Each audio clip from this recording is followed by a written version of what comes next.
Boa tarde, amigos e amigas. Meu nome é Ludmila Almeida. Eu sou trabalhadora do GPEC e é um prazer estar aqui com vocês mais uma vez nesta tarde de domingo para que possamos dar continuidade ao nosso estudo do Evangelho segundo o Espiritismo. Esse estudo vem sendo feito de forma sequencial. Então, nós começamos o primeiro capítulo do Evangelho na primeira semana desse ano de 2022 e hoje estamos aqui para continuar o quinto capítulo do Evangelho. Bem-aventurados os aflitos. Mas antes de darmos entrada no nosso tema especificamente, eu gostaria de convidar a todos para que possamos fazer uma oração. Então vamos nos colocar de forma confortável, com a respiração tranquila. Aqueles que desejarem podem fechar os olhos e vamos orar. Amado Mestre Jesus, agradecemos imensamente essa oportunidade que nos é dada hoje, de entrar em contato mais uma vez com as suas lições. Obrigado, Senhor, pela nossa saúde, pela nossa vontade, pela nossa disposição de estarmos aqui agora para esse estudo. Que a nossa leitura seja proveitosa, que as lições sejam verdadeiramente aprendidas e que possamos, cada vez mais, estar em comunhão com os seus propósitos. Que assim seja. Então, meus amigos, vamos agora falar um pouquinho sobre o quinto capítulo. Na verdade, estamos entrando na parte das instruções dos Espíritos, desse quinto capítulo, Bem-aventurados os aflitos. E hoje nós vamos falar do primeiro item das instruções dos Espíritos, que é o bem e mal sofrer. É um texto curto, são 3 parágrafos, então eu vou optar por fazer a leitura desse texto e depois a gente faz alguns comentários. Vamos lá. Capítulo 5, Bem-aventurados os aflitos, instruções dos Espíritos, bem e mal sofrer. Quando o Cristo disse, bem-aventurados os aflitos, porque deles é o reino dos céus, não se referia àqueles que sofrem em geral, porque todos aqueles que estão neste mundo sofrem, estejam sobre o trono ou sobre a paia. Mas, poucos sofrem bem. Poucos compreendem que somente as provas bem suportadas podem conduzi-los ao reino de Deus. O desencorajamento é uma falha. Deus vos recusa consolações porque vos falta coragem. A prece é um sustentáculo para a alma, porém ela não basta. É preciso que esteja apoiada sobre uma fé viva na bondade de Deus. Frequentemente, ele vos disse que não colocava fardos pesados em ombros fracos. O fardo é proporcional às forças, como a recompensa será proporcional à resignação e à coragem. Maior será a recompensa quanto a aflição não seja penosa, mas essa recompensa é preciso merecê-la, e é por isso que a vida está cheia de tribulações. O militar que não é enviado ao campo de batalha não fica contente, porque o repouso da retaguarda no acampamento não lhe proporciona promoção. Sede, pois, como militar, e não desejeis um repouso em que o vosso corpo se enfraqueceria e a vossa alma se entorpeceria. Ficais satisfeitos quando Deus vos envia a luta. Essa luta não é o fogo da batalha, mas as amarguras da vida, onde é preciso, algumas vezes, mais coragem do que num combate sangrento, porque aquele que ficaria firme diante do inimigo se dobrará sob o constrangimento de uma pena moral. O homem não é recompensado por essa espécie de coragem, mas Deus lhe reserva louros e um lugar glorioso. Quando vós atinge um motivo de inquietação ou de contrariedade, esforçai-vos por superá-los, e quando chegardes a dominar os ímpetos da impaciência, da cólera ou do desespero, dizei-vos com justa satisfação, eu fui o mais forte. Bem-aventurados os aflitos pode, pois, ser traduzido assim, bem-aventurados aqueles que têm oportunidades de provarem sua fé, sua firmeza, sua perseverança e sua submissão à vontade de Deus, porque terão o cêntuplo em cêntuplo a alegria que lhes falta na terra, e depois do trabalho virá o repouso. Esse é um texto que foi escrito em Havre por Lacordaire em 1863. São 3 pequenos parágrafos com grandes lições, né? Eu vou voltar um pouquinho aqui no começo, bem no comecinho do primeiro parágrafo, quando ele diz: bem-aventurados os aflitos, que dele é o reino dos céus, não se refere àqueles que sofrem em geral, né? Porque a gente sabe que todos que estão aqui conosco nessa encarnação, nesse orbe, nesse planeta Terra, ainda sofrem. E somos todos bem-aventurados, né? Todos sofremos, mas quem são os bem-aventurados que sofrem? Né? Então são aqueles que sabem, que conseguem chegar a um nível de compreensão do seu sofrimento, né? A um nível de equilíbrio dentro do seu sofrimento. Então, todos aqui sofrem, os ricos, os pobres, aqueles que têm saúde, aqueles que não têm. Não há uma só pessoa aqui encarnada nesse planeta que não tenha pelo menos um pequeno motivo de sofrimento. Mas não é por isso que não podemos nos melhorar, né? E aí ele continua o texto nos dando algumas opções, alguns meios de se melhorar, né?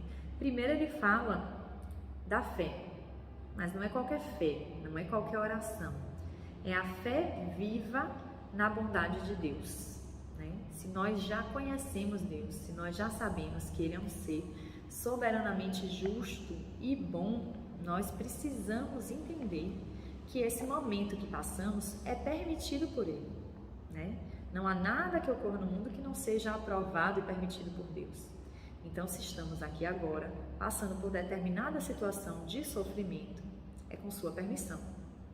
E Ele é um ser soberanamente justo e bom. Então, não há injustiça no nosso sofrimento. Não há, portanto, motivo de revolta no nosso sofrimento, né? Quando a gente tem a fé viva na bondade de Deus, a gente entende que não existe motivo para revolta no nosso sofrimento, na nossa situação que passamos, porque não há injustiça. Não é verdade? E um outro instrumento que ele traz para a gente, no segundo parágrafo, é o instrumento da coragem, né? Antes, no primeiro parágrafo ainda, ele nos coloca que não podemos ter desencorajamento, ou seja, não podemos ser covardes, não podemos nos acovardar diante das situações da nossa vida. E aí ele traz o segundo parágrafo, o exemplo do militar, né? Que deseja ir ao campo de batalha, porque ele sabe que só dessa forma ele poderá se provar. Então, tem uma frase curtinha que ele coloca aqui no meio do segundo parágrafo: ficai satisfeitos quando Deus vos envia a luta. Porque se Deus nos envia a luta, é porque Ele acredita na nossa capacidade de vencê-la. Nada do que está acontecendo com a gente é mais do que podemos suportar, né? Basta nós entender o nosso processo e o nosso caminho para atravessar essa situação. Não é fácil, eu não estou dizendo que seja fácil, eu só estou dizendo que é possível, e é tão possível que Deus nos confia essas oportunidades. E aí, a gente precisa de bastante fé, mas também bastante coragem, para não nos acovardar, não nos encolher, não nos reprimir diante das situações da nossa vida. Porque se a gente não enfrenta os nossos problemas, as nossas questões agora, nesse momento, precisaremos enfrentar no momento mais à frente, né? Nada vai ficar sem arremate nessa vida. Tudo que a gente fez gera uma reação, as coisas boas e as coisas ruins. Precisamos completar os nossos ciclos, né? Arrematar as nossas questões. Então, coragem, para que a gente não precise passar por tudo isso de novo, ou por uma outra forma que nos ensine a mesma lição. Não é verdade? E aí, ele coloca aqui no finalzinho do segundo parágrafo, né? Quando vos atinge um motivo de inquietação ou de contrariedade, o que é preciso quando a gente está contrariado ou inquieto, ou diante de uma questão, de um problema, angustiado? Esforçai-vos por superá-lo, e quando chegardes a dominar os ímpetos da impaciência, da cólera ou do desespero, dizei-vos com justa satisfação: eu fui o mais forte. Então, diante dos nossos problemas, nós precisamos dominar o desespero, a cólera e a impaciência, né? Essas são três conceitos, três palavrinhas que vão minando a nossa capacidade de vencer, a nossa capacidade de se equilibrar, a nossa capacidade de transpor esses obstáculos que nos são apresentados. Então, meus amigos, bem-aventurados são aqueles que têm oportunidade de provar sua fé viva na bondade de Deus, né? Se temos um desafio, vamos encará-lo. É sofrido, é trabalhoso, é uma questão de trabalho diário, constante, né? Mas é o que foi proposto para a gente nesse momento da nossa vida, né? Dominar a nossa impaciência, dominar a nossa cólera, dominar a nossa inquietação, trabalhar as nossas angústias, controlar o nosso desespero através da fé e através da coragem. Essa é a proposta que Jesus traz para a gente.